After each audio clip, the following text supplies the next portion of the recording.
Estadão e Folha saem da moita e anunciam apoio explícito ao candidato Serra.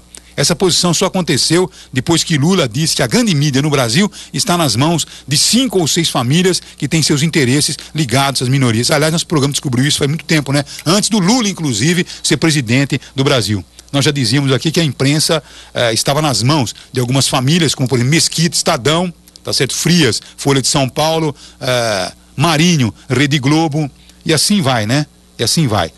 Mas enfim, Sarney no Maranhão, Collor em Alagoas. Agora tem que mudar isso. A imprensa tem que ser alguma coisa profissional e não familiar. Tá certo ou não? Agora, como que nós vamos mudar isso, hein?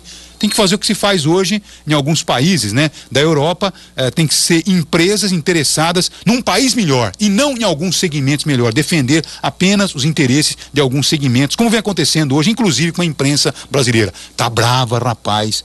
O Estadão, a Folha, a Veja. Acabou aquela história da divisão do bolo só entre eles, só entre os grandes, né? Tá certo? Então estão desesperados. Essa história de que, não, nós precisamos ter um Brasil e tal.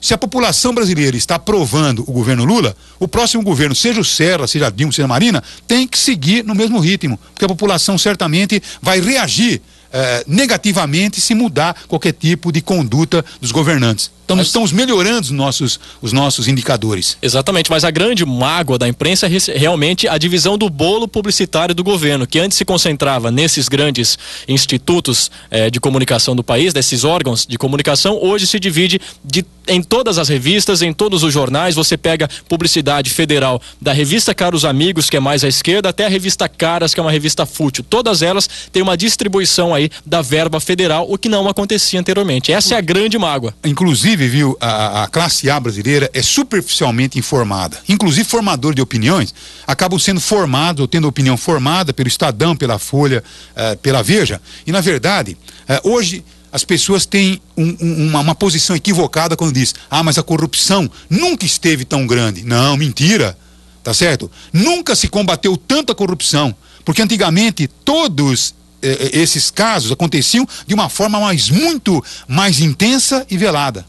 Você entende, não?